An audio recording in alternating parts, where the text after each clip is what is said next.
Ok, bienvenidas a este tercer capítulo de su video podcast Haciendo Equipo con los Expertos. El día de hoy no tenemos un invitado, pero yo voy a fungir como el experto, por supuesto. Vamos a hablar de un tema sumamente importante, como lo es la primera cita con el ginecólogo cuando buscas embarazarte, la cita preconcepcional. Y es muy importante porque, seamos honestos, la mayor parte de los embarazos que tenemos actualmente, pues no son planeados y surgen de una manera espontánea sin que lo estemos esperando. Eso no quiere decir que no lo deseemos. Por supuesto, ya que está embarazada, usted por supuesto que va a desear a su hijo, pero es muy importante que si usted quiere tener hijos, planee sus embarazos. Eso va a generar que tenga menos probabilidades de padecer enfermedades durante el embarazo, además de que va a tener probablemente un parto cesárea mucho mejor todavía. Tenemos que tener en cuenta que la visita al ginecólogo va a conllevar principalmente la detección de factores de riesgo, situaciones que puedan poner en riesgo el probable embarazo o el embarazo que ustedes están buscando. ¿Y cómo se detectan estos factores de riesgo? Pues muy sencillo, con una serie de preguntas que nosotros como expertos vamos a hacer directamente a ustedes sobre muchos factores, y muchas de ustedes se desesperan porque dicen, bueno, doctor, ¿para qué pregunta tantas cosas? Y es que cada cosa que preguntamos tiene una finalidad. Solamente falta explicárselas. ¿Y qué es lo que vamos a preguntar primero? Vamos a empezar preguntando la ficha de identificación, es decir, el nombre. Muy sencillo. Y el siguiente paso es preguntar la edad. Doctor, qué indiscreto, ¿por qué nos pregunta la edad? Muy sencillo. La edad está relacionada directamente con situaciones que pueden o no pueden pasar durante el embarazo. Por ejemplo, pacientes embarazadas adolescentes, o sea, menores de 19 años o mayores de 35 años, tienen mayor probabilidad de tener hijos con síndrome de Down, por ejemplo. Tienen mayores posibilidades de padecer enfermedades como hipertensión, diabetes, tener partos prematuros y cosas de este tipo. Entonces, la edad es un punto muy importante a preguntar. ¿Sale? Otra cosa muy importante que también tenemos que preguntar en la ficha de identificación es la religión. Y se preguntarán ustedes por qué queremos saber qué tipo de religión o cuál religión practican ustedes. Y es que existen religiones que tienen ciertas normativas o creencias con respecto a las transfusiones sanguíneas. Recordemos que el parto y la cesárea involucran forzosamente hemorragia. Por lo tanto, es muy importante saber con qué recursos contamos con esta paciente para el parto o la cesárea en caso de presentarse una hemorragia. Si nuestra paciente, por ejemplo, es testigo de Jehová y no acepta transfusiones sanguíneas, tenemos que tenerlo nosotros notificado, primero para respetar los derechos de la paciente y segundo para tomar alternativas a la hora de que se presenten las complicaciones. Dentro de la ficha de identificación, yo también pregunto la escolaridad, pregunto de dónde son, pregunto a qué se dedican. Muchas de estas situaciones las pregunto básicamente para saber cómo dirigirme con la paciente. Hay pacientes que les gusta que les hablemos con términos médicos porque los conocen, y hay pacientes a las que no les gusta que les hablemos con términos médicos porque no los conocen. Entonces, saber más o menos hasta qué año estudiaron y ese tipo de cosas, el trabajo que desempeñan me permite a mí saber qué lenguaje voy a utilizar para que ustedes me entiendan de manera total. Aquí lo importante es que haya una comunicación excelente entre el ginecólogo, entre el médico y la paciente. Y algo que incluyo yo al final del interrogatorio en esta parte de la ficha de identificación es el grupo sanguíneo, tipo y RH. Tenemos que saber qué tipo de sangre eres tú. ¿Por qué? Porque también tenemos que tener en cuenta que si tu tipo de sangre es, por ejemplo, negativo, A negativo, B negativo, AB negativo o negativo, tenemos que tomar ciertas precauciones para el siguiente embarazo y también tenemos que averiguar qué tipo de sangre pues, es tu pareja. Una vez que ya tenemos la ficha de identificación, lo siguiente es tener algunos antecedentes del padre. Inicialmente ahí me gustaba preguntar el nombre del papá, pero tuve algunas dificultades con algunos pacientes que de pronto la pareja que les acompañaba no era el papá de su bebé que estaban esperando, se volvía algo incómodo, entonces decidí mejor ya no preguntar el nombre del papá y me fui directamente a preguntar la edad, porque también eso es muy importante. La edad del papá determina la calidad de espermatozoides que puede tener y también puede generar embarazos que sean sin complicaciones o con algunas complicaciones, pensando en circunstancias como síndrome de Down, por ejemplo. Otra cosa que pregunto yo del papá es acerca de si tiene enfermedades de larga evolución, como presión alta, diabetes, tiroides, convulsiones. Todo esto porque además son enfermedades que son hereditarias y hay que estarlas tomando en cuenta. Circunstancias aparte que tenemos que tomar en cuenta son consumo de sustancias. Drogas ya sean lícitas o ilícitas. Hablando de drogas lícitas, podemos pensar en el tabaco o en el alcohol. Drogas ilícitas, marihuana, cocaína o cualquier otro tipo de sustancia que sea ilegal. ¿Por qué? El consumo de estas sustancias de manera constante o de manera habitual puede generar espermatozoides de mala calidad y puede generar que los espermatozoides no se muevan, que sean deformes, y eso puede dificultar el embarazo. Y lo último que pregunto acerca de la pareja de la paciente es familiares cercanos con síndrome de Down. Esto para determinar el grado de riesgo de que el bebé que puedan tener juntos tenga posibilidades de ser o no un bebé con síndrome de Down o cualquier otro tipo de síndrome. Una vez identificados los factores de riesgo de la pareja, nos seguimos todavía con la mamá. Y aquí entran los factores familiares. Pero familiares no vamos con la tía, con el sobrino, con el abuelo todavía puede ser. Pero los más importantes son mamá, papá, hermanos. Tu mamá, tu papá y tu hermano padecen de enfermedades como presión alta, diabetes, tiroides, convulsiones, enfermedades de la sangre. Tenemos que identificar todo esto porque, como lo mencioné hace rato, son enfermedades que son hereditarias y tenemos que pensar en ellas. Otra cosa que pregunto también, muy importante, es presencia de cáncer de mama en familiares cercanas. Y es que tenemos que entender también que en esta cita tenemos que determinar qué tan saludable está la mamá para poder llevar a cabo un embarazo, para desarrollar un embarazo. ¿Ok? Y si ya se hizo todas sus detecciones necesarias. Detecciones me refiero a Papá Nicolau o bien también a la revisión, ya sea por ultrasonido o mastografía de los pechos, para determinar la presencia o no de lesiones como el cáncer de mama. Y por supuesto también se pregunta a la mamá si tiene familiares con algún tipo de síndrome de Down, que es el más común, que vamos a buscar de manera intencional. Todas estas preguntas, si se dan cuenta, van dirigidas a detectar factores de riesgo, con la finalidad de adelantarnos un paso o dos a lo que pueda pasar. ¿Qué otra cosa podemos preguntar? Enfermedades que padezca la paciente, o sea, la paciente que va conmigo y que se quiere embarazar, hay que averiguar, oye, ¿ya padeces de alguna enfermedad? ¿Cómo? Todas las que acabo de mencionar, presión alta, diabetes, tiroides, padeces de convulsiones o tienes algún tipo de enfermedad de la sangre. Hay muchas pacientes en México, no es algo raro, muchas de las mujeres, bueno, 7 de cada 10 padecen de un grado de sobrepeso u obesidad. Por lo tanto, las condiciones como diabetes antes del embarazo son muy comunes, así como también la presión alta. Y pues tenemos que identificarlas para poder determinar qué medicamentos está tomando la paciente. Si está tomando medicamentos, suspenderlos. ¿Ok? Siempre y cuando estos medicamentos no sean, bueno, siempre y cuando estos medicamentos sean dañinos para el embarazo. Si el medicamento no es dañino para el embarazo, se puede dejar de continuar tomando. Ejemplo de ello son las pacientes que son diabéticas y que están tomando metformina. La metformina no está contraindicada en el embarazo y puede continuar tomándola. Igual que si se inyecta insulina, también puede continuar tomándola. Pero, por ejemplo, las pacientes que son hipertensas y están tomando losartán, telmisartán, captopril, esos medicamentos sí están contraindicados su consumo en el embarazo y por lo tanto tenemos que identificarlos, suspenderlos y cambiarlos por un medicamento que sí se pueda tomar durante el embarazo, porque eso es muy importante. La paciente no tiene por qué suspender sus medicamentos o su medicación para el control de sus enfermedades. Solamente se tiene que sustituir por uno que sí se pueda consumir.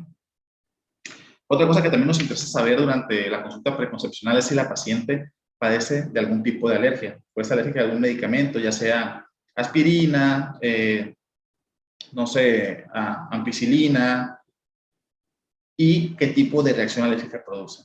¿Ok? ¿Por qué? Recordemos que durante el embarazo las enfermedades como las infecciones de la vía urinaria son muy frecuentes y es muy común que utilicemos medicamentos como la ampicilina para combatirlas. Y si la paciente es alérgica y se lo damos, podemos generar un daño. Otra cosa que también averiguamos es si ha tenido cirugías y cómo han evolucionado esas cirugías, si ya le hicieron cirugía de vesícula, si le quitaron el apéndice, y si hubo alguna complicación durante el procedimiento o con la anestesia, por ejemplo. También buscamos averiguar si la paciente ha tenido transfusiones sanguíneas y cómo ha reaccionado a ellas en caso de haberlas tenido. Si no ha tenido ninguna de estas cosas, pues simplemente se nota que no. Es importante también identificar el consumo de sustancias por parte de la madre, sustancias tales como alcohol, tabaco, marihuana y todas las drogas ilícitas que me puedan mencionar. También es importante identificar si consumen, en mi caso les pregunto si consumen café. Y hay una gran contradicción en el asunto del consumo del café, porque hay estudios que dicen que el café puede aumentar el riesgo de abortos o de partos pretérmino o también de restricciones de crecimiento intrauterino, o sea, bebés desnutridos. Y por otro lado, hay otras instituciones que dicen que la embarazada puede consumir hasta 2 tazas de café al día. Y ahí les va lo que yo pienso y lo he dicho en muchos videos. Si el café no aporta ningún nutriente ni para ti ni para tu bebé, pues mejor suspenderlo ante la duda. ¿Por qué? Porque hay artículos que dicen que sí hace daño y hay artículos que dicen que no hace daño. Y lo que hacen mejor es decir, ok, ante la duda lo dejamos a criterio de la embarazada. Entonces, la sugerencia desde mi punto de vista como profesional de la salud es que si algo que tú consumes no te aporta ningún nutriente a ti o a tu futuro bebé, mejor dejarlo de consumir durante el embarazo y puedes retomarlo después si así te gusta. Esto en el caso del café. Actualmente también tenemos una circunstancia que es la legalización, o al menos en México, la legalización del consumo lúdico de marihuana, en el cual pues ya no está penalizado consumirla. Vaya, ¿no? Eso se refiere a legalización. Pero hay estudios que han demostrado que el consumo de marihuana antes del embarazo y durante puede ser perjudicial para el desarrollo de las neuronas del bebé, sobre todo la plasticidad cerebral. Hay estudios que han seguido a estos niños nacidos de madres consumidoras de marihuana y se han dado cuenta que tienen dificultad para el aprendizaje, dificultad para el lenguaje, déficit de atención. Obviamente todo esto es debatible y por supuesto que hay muchos foros que lo defienden, otros que lo condenan. Más allá de defender o condenar, la opinión del experto, como soy yo en este caso para mis pacientes, es: si consumes, trata de dejar el consumo 3 meses antes de embarazarte. ¿Por qué? Porque la sustancia activa de la marihuana se almacena en los lugares donde hay grasa y se sigue liberando todavía hasta 3 meses después. Entonces, piensas embarazarte y consumes marihuana de forma ocasional por motivos recreativos, suspende el consumo y ya después de que dejes el embarazo y la lactancia, puedes continuar con tu consumo si así tú lo deseas. ¿Ok? Entonces, identificar los consumos distintos, tanto de, en este caso café, hablé marihuana, también el alcohol por supuesto que no se puede consumir ni durante el embarazo y preferentemente no consumirlo previo al embarazo. Ustedes tienen que saber o tienen que comprender que pues ustedes son una incubadora, son como la nave espacial en la que viaja ese pequeño que va a llegar a tu vida. Y si quieres que llegue con bien la nave espacial, tú como incubadora, tiene que estar en perfectas condiciones, porque la salud de él depende de la salud tuya. Entonces, entre más te cuides, es mucho mejor. ¿Okay? Hay que averiguar también si la paciente tiene algún tipo de mascotas. Y aquí también entra un poco en controversia, porque lo que más señalan son los gatos con el asunto de la toxoplasmosis. Y sí es cierto, me van a decir, no, doctor, es más fácil contagiarte de toxoplasmosis consumiendo carne contaminada. Tienen razón. Es totalmente cierto. Es más fácil que te contagies de toxoplasmosis por consumo de agua o carne contaminada que por el contagio por las heces de los gatos. Pero si tienes gatos, pues es obvio que tienes que procurar que ese gatito, esa mascota tuya, tenga todas sus vacunas, que tenga una higiene adecuada, que la lleves con el veterinario. Más allá de que te quieras embarazar o no, todas las personas que tengan una mascota es porque saben que lo tienen que cuidar y le tienen que dar un trato digno. Y parte del trato digno es cuidar su salud. Y al cuidar la salud de los gatos, también cuidas tu salud como mujer. Insisto, es más fácil que te contagies de toxoplasmosis por consumo de carne contaminada, pero existe la posibilidad de las heces de los gatos. Por lo tanto, hay que manejarlas de manera adecuada y todo va a estar bien. Y llegamos al momento bueno. Hay que preguntar los antecedentes gineco-obstétricos. Doctor, ¿qué es eso? Hay que preguntar todo lo que tiene que ver con tu vida sexual y tu sexualidad, por decirlo de alguna manera. Primero, hay que saber a qué edad te bajó la regla, ¿sale? Muchos de ustedes lo recuerdan, 11, 12, 13 años, ¿sale? No hay ningún problema con eso. Ciclos menstruales. Tenemos que saber si tus ciclos menstruales son regulares o irregulares. ¿Te baja cada mes? ¿No te baja cada mes? Y hay que identificarlo. ¿Por qué? Porque muchas de ustedes tienen ciclos irregulares, o sea, les baja cada mes y medio, cada 2 meses, y esto evita que tengamos una fecha de última regla confiable, ¿ok? Y que muchas veces ustedes o nosotros pensemos que tienes 4 semanas de embarazo y realmente tengas 3 o tengas 6 o tengas 7. ¿Por qué? Porque la menstruación no es regular y no podemos determinar de la manera más exacta el momento de la fecundación, ¿ok? Entonces, hay que identificar los ciclos menstruales. Y para todas ustedes que no se acuerdan de su fecha de última regla, existen muchas aplicaciones que les pueden ayudar en eso, para que ustedes puedan, para que ustedes puedan guardar los datos de cómo fueron sus ciclos, cuándo empezó, cuándo terminó, si fueron abundantes, si fueron escasos. Porque también pasa mucho esto. Algunas pacientes que ya están embarazadas argumentan, no, es que a mí me bajó tal mes. Fueron 2 días de manchado, ok. Probablemente esos 2 días de manchado no fueron menstruación, fueron sangrado de implantación. Y no es poco común, pasa y pasa mucho. Entonces, ese uso de aplicaciones, ya que todo el mundo tenemos un smartphone, podemos recurrir a ellas, te puedes auxiliar con una aplicación de ese tipo. No les menciono ninguna porque ninguna me patrocina. Ya que me patrocina una, les recomiendo alguna. Pero bueno, en este caso, para poder determinar cuándo empieza su ciclo y cuándo termina. La otra cosa que sigue por preguntar, y aquí muchas se quedan así como que se me quedan viendo, porque invitaron a pasar a su pareja junto con ellas, o invitaron a pasar a su mamá, y yo, señora, ¿a qué edad empezó a tener relaciones sexuales? Se voltean y se miran, así como que, doctor, no me pregunte eso. Pero es importante para nosotros determinar a qué edad empezaste a tener relaciones sexuales. ¿Por qué? Porque algo de lo que se busca, insisto, o lo principal que se busca durante la consulta de control preconcepcional es que tú estés saludable, ¿ok? Y factores de riesgo como el inicio de vida sexual activa son importantes, sobre todo para la determinación si puede ser portadora o no de virus del papiloma humano. ¿Por qué? Porque sabemos todos que el contagio de virus del papiloma humano, perdón, se da de manera sexual, por contacto sexual. Existen otras formas, sí, pero es muy extremadamente raro. La forma más común es pues, por contacto sexual. Y otra circunstancia también que podemos determinar es que si pudo haber, si hay muchas parejas sexuales, el inicio de la vida sexual fue muy temprano, también hay más tiempo y más chance de que haya habido infecciones de repetición, infecciones vaginales o infecciones de transmisión sexual como la gonorrea o clamidia, por ejemplo. Porque después de preguntar el inicio de vida sexual, sigue la pregunta más incómoda todavía. Número de parejas sexuales. Es muy importante que sean honestos con este asunto del número de parejas sexuales. No es una pregunta para juzgar, ni para burlarse, ni para hacer morbo. Es una pregunta que nos permite saber el riesgo que tienes de haber contraído VPH, por ejemplo, o tener el riesgo de tener alguna enfermedad de transmisión sexual como gonorrea, clamidia, tricomonas, que son de las que causan más problemas para que te puedas embarazar. Todo esto, recuerda, es para determinar si tú estás en estado de salud óptimo para poderte embarazar. Si tú dices mentiras, pues vamos a batallar con esta situación.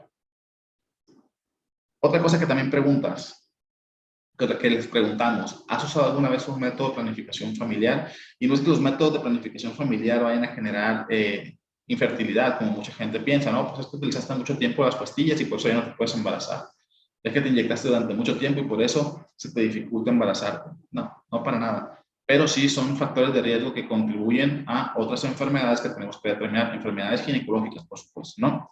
Entonces, es importante que preguntarles y que me platiques cuáles métodos has utilizado y durante cuánto tiempo utilizaste su método. ¿Ok?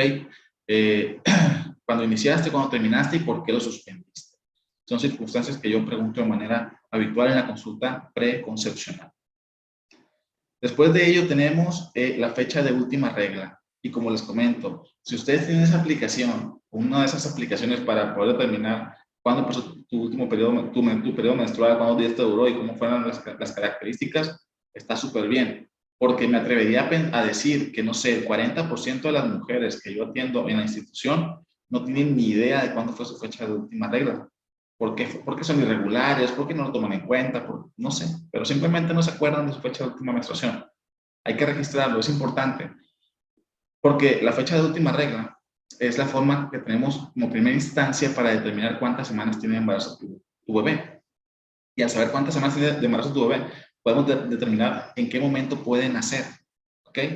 Si creemos que tu bebé tiene 38 semanas, pero en realidad tiene 36, dejar nacer un bebé de 36 semanas en cualquier institución podría conllevar repercusiones para el bebé, dificultad respiratoria sobre todo. Y no es que a la semana 36 vayamos a detener el trabajo de parto, no, pero si un bebé de 36 semanas no es igual que nazca en un hospital rural a que nazca en un hospital de tercer nivel, donde hay todos los recursos para poder atenderlo.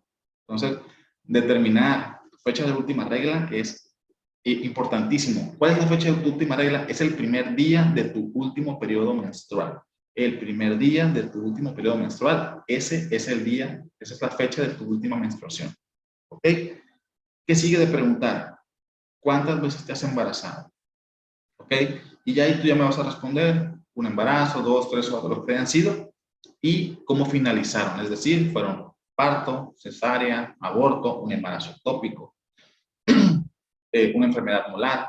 Ya me platicas. Si fue parto, les voy a preguntar si transcurrió bien ese embarazo, si hubo alguna dificultad durante el transcurso del embarazo, infecciones vaginales, infecciones de la orina, cuánto pesó su bebé al nacer, si le detectaron diabetes durante el embarazo, presión alta. Ya averiguamos también situaciones que se han presentado en embarazos anteriores. ¿Por qué? Un ejemplo es la diabetes gestacional, la presión, la preeclampsia o hipertensión gestacional. Si tuvieron ese tipo de enfermedades, también la eclampsia en embarazos anteriores, es muy probable que se repita en el embarazo actual. Tenemos que estar preparados. Insisto, yo voy a repetir durante todo lo que dure este pequeño video. La intención de la consulta preconcepcional es ir 2 pasos adelante de lo que pueda pasar y poder prevenirlo, porque es más fácil prevenir que curar. ¿Okay? O bien, es más fácil prepararnos para saber qué va a suceder o qué puede suceder, que nos tome por sorpresa. ¿Okay? Una vez que identificamos todos los embarazos, cómo fueron los embarazos, si fue parto, cesárea, por qué fueron las cesáreas, también aquí es muy importante, porque si me dicen que tuvo cesárea, porque el bebé estaba sentadito, eso se puede repetir. Y la otra es saber hace cuánto fue la cesárea, porque si tiene menos de 1 año 6 meses, pues no deberíamos dejarla que tenga un parto normal. Y si fue más de 1 año 6 meses, ya podríamos intentar un parto normal. Son circunstancias que tenemos que determinar a la hora del interrogatorio. Entonces, todas las características de los embarazos anteriores, si fue un aborto, a qué semana fue el aborto, si hubo necesidad de hacer un legrado, si solamente tener un medicamento, todas las características, todo te tienes que acordar. ¿Ok? Y ahí mismo yo pregunto cuándo fue la última vez que te hicieron ultrasonido de los pechos en caso de que seas una paciente de 25 años a 39 y cuándo fue la última vez que te hicieron Papá Nicolau. Insisto, lo repito, la intención de la primera cita o la consulta preconcepcional es que estemos bien seguros de que tú estás saludable para llevar a cabo un embarazo, ¿sale? Y que tengamos los mejores resultados al final. Después de que tenemos toda esta información, vamos a preguntar el estado de salud actual. ¿Cómo te encuentras actualmente? ¿Tienes alguna dificultad, algún problema, dolores, molestias? ¿Todo está bien? Si todo está bien, le damos para adelante, no pasa nada. Si hay algo que resolver, se resuelve. ¿Vale? Y de aquí sigue solicitar estudios de laboratorio. ¿Qué estudios hay que solicitar a una paciente que quiere embarazarse? Principalmente, de forma general, pedimos una biometría hemática para determinar si la paciente no está anémica, para ver el número de plaquetas y para ver si hay algún dato de infección en ese estudio. Pedimos una química sanguínea para determinar el funcionamiento del riñón y la cantidad de glucosa.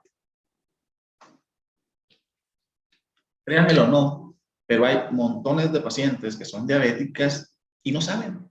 ¿Por qué? Porque tampoco tenemos como rutina estarnos checando cada 6 meses, por ejemplo, o hacernos estudios de laboratorio cada año. Es algo como que lo dejamos pasar. La salud, desafortunadamente, en América Latina no es una prioridad. Únicamente acudimos al médico cuando tenemos una dolencia. Tengo gripa, tengo tos, tengo diarrea, voy al médico. Pero para prevenir algo, definitivamente no lo hacemos. Entonces, hay que ver el estado de salud actual, hay que hacer los estudios de laboratorio, determinamos los niveles de azúcar, y aquí hay que ver si la paciente es o no es diabética. Si no es diabética, adelante. Si de pronto no tenemos la duda, se corrobora con algún otro estudio, pero hay que intentar determinarlo.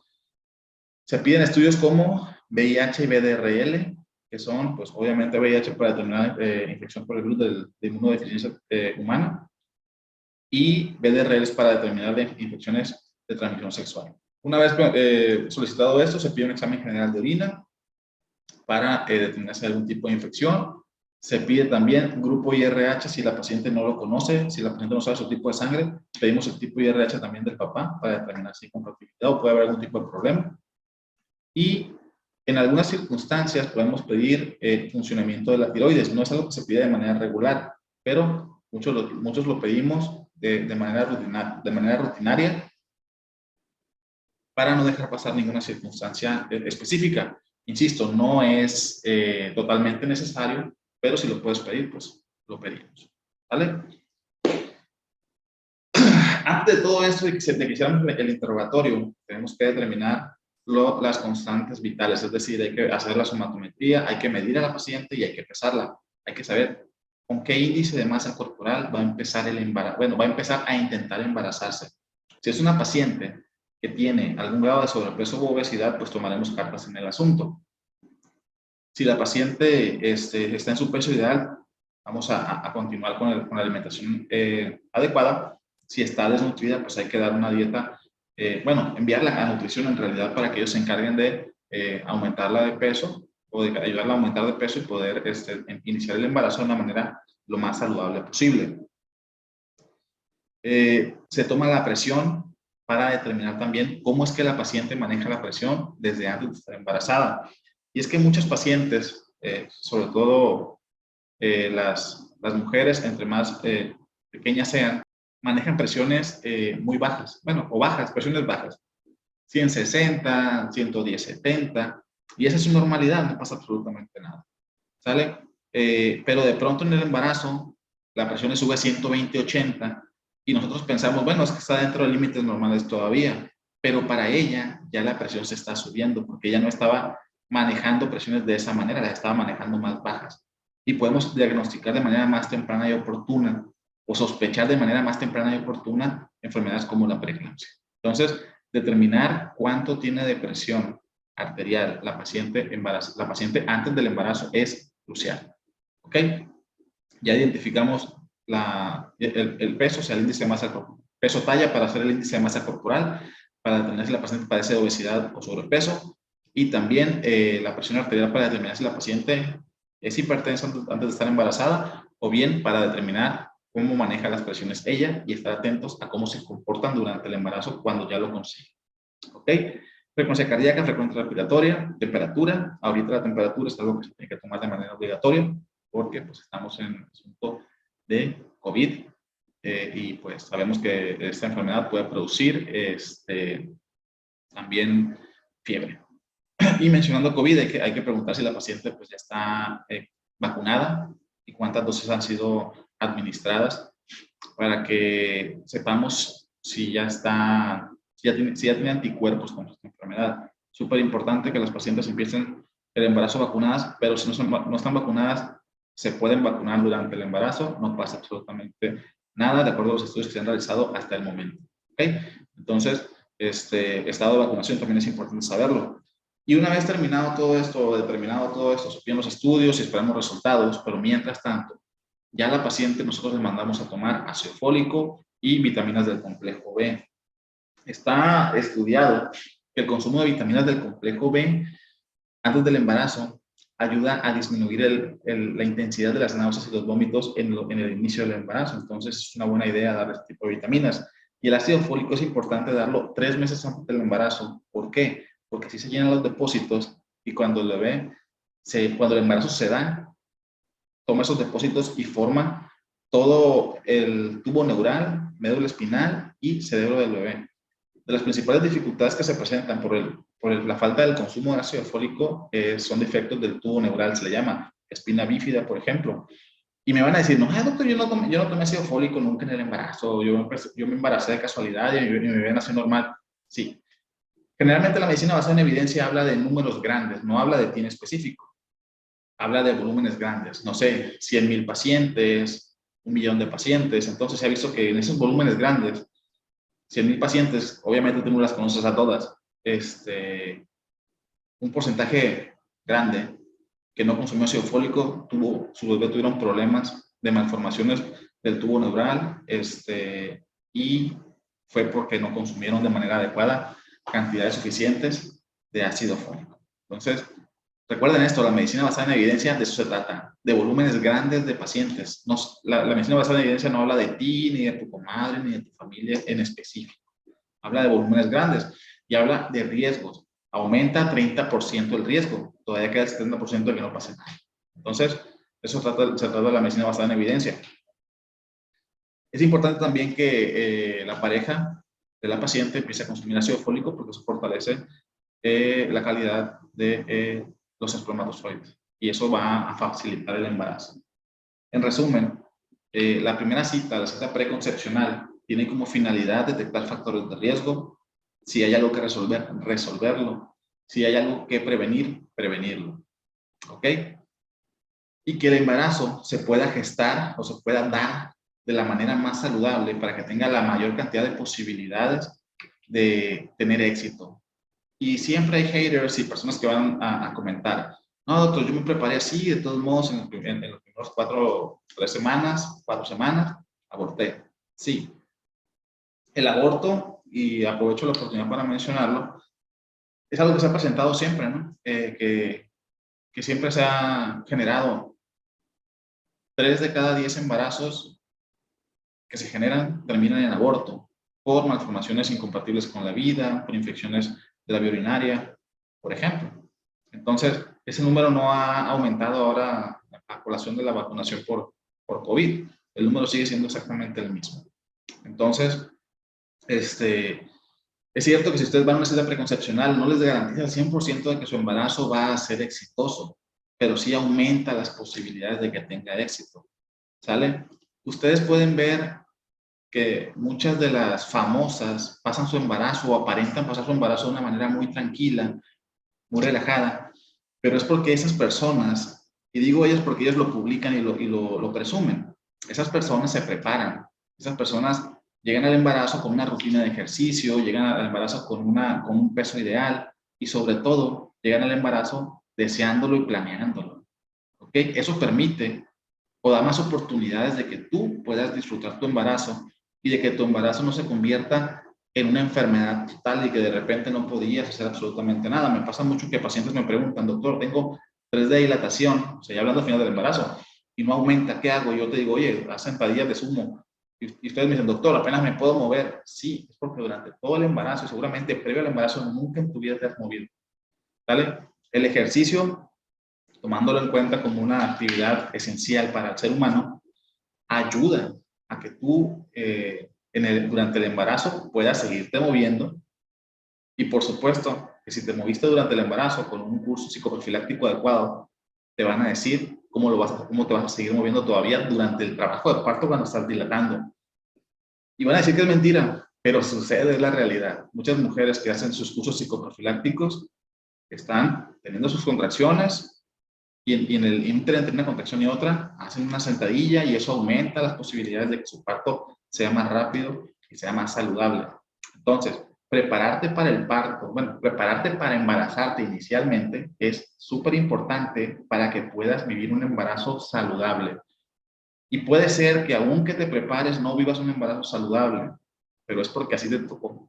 Las posibilidades, las menores posibilidades te tocaron a ti, pero si te preparas bien, tienes más posibilidades de que el embarazo sea agradable y que sea una experiencia para recordar y no sea una experiencia negativa y también pues que acabes transmitiendo tu experiencia negativa a las demás personas porque sí, pasa mucho de que están buscando un embarazo alguien y no te embaraces porque la verdad yo me la pasé muy mal o es la peor experiencia de mi vida, no me volví a embarazar nunca. Cierto, el embarazo no hay que romantizarlo, pero tenemos que buscar la mejor manera o todos los conductos para que el embarazo se convierta en una situación agradable, entrañable, y que lo puedan vivir de la mejor manera ustedes como mujeres que tienen la bendición y la dicha de poder llevar a cabo este proceso. ¿Vale? Si tienen alguna duda, como siempre, pues ahí me van dejando en los comentarios.